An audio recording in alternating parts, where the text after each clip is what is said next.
کبھی کبھی زندگی ان رستوں کی طرف چل پڑتی ہے جو ہمارے لیے بنے ہی نہیں ہوتے۔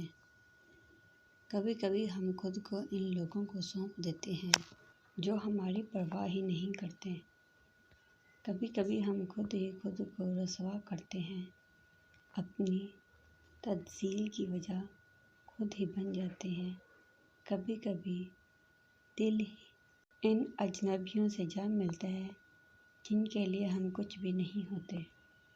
ہم خود ہی اپنے دشمن ہوتے ہیں، خود ہی اپنے لیے اذیت کا سامان کرتے ہیں۔ مجھے بہت برا لگتا ہے جب میری سوچ پہ شک کیا جائے یا پھر میری زبان سے نکلے الفاظ کو جھوٹ سمجھا جائے، لیکن پھر یہ سوچ کر سکون میں ہو جاتا ہوں کہ میری سوچ سے میرا رب واقف ہے اور وہی میرے دل کی حالت جانتا ہے۔ پھر مجھے لوگوں کی پرواہ کرنے کی کیا ضرورت ہے؟ ملنے کی طرح مجھ سے وہ پل بھر نہیں ملتا، دل اس سے ملا جس سے مقدر نہیں ملتا۔ کچھ دن تو نصیر آؤ، چلو گھر پہ رہا جائے، گھر والوں کو یہ شکوہ ہے کہ گھر نہیں ملتا۔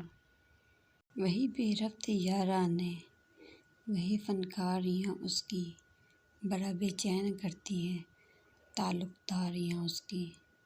محبت کر کے بھی اس شخص نے بدلی نہیں عادت، نہ اچھی رنجشیں اس کی نہ اچھی یاریاں اس کی۔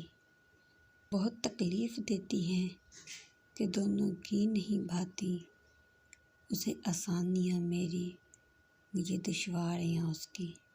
کئی دن سے فقط ایک خاموشی کا ربط قائم ہے، بہت یاد آ رہی ہیں آج دل آزاریاں اس کی۔